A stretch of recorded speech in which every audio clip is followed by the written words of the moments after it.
I want to tell you a personal story, specifically about a time in my life where I was very sick with stage 4 cancer.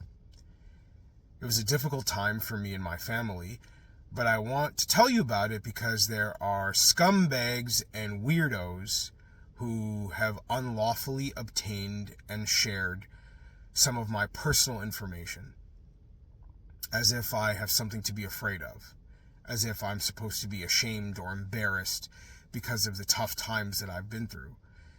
Well, I'm not afraid. And you, the Canadian people, need to know how the scumbags and weirdos operate when they try to strike fear into public figures. When I was 29 years old, I became very sick.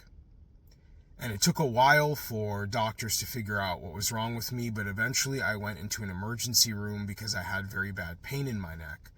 And the doctors discovered that I had an aggressive form of non-Hodgkin's lymphoma.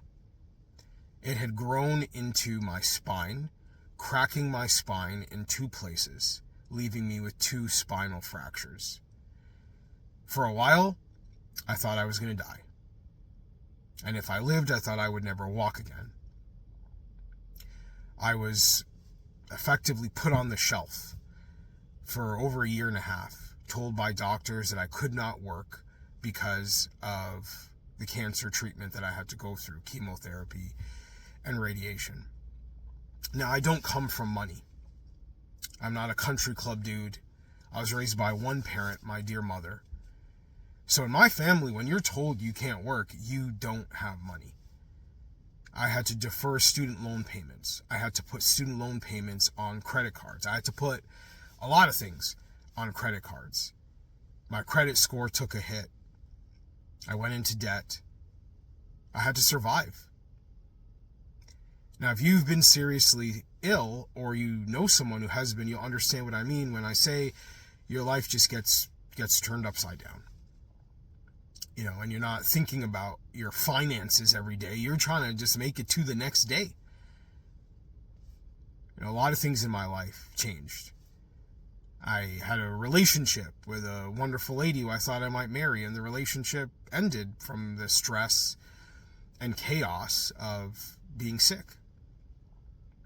I had to move in with my mom, and couldn't live on my own. And so even when you finish the chemotherapy and the radiation, you wind up in a situation where every 3 to 6 months you're going in for a blood test to figure out if the cancer is coming back or not.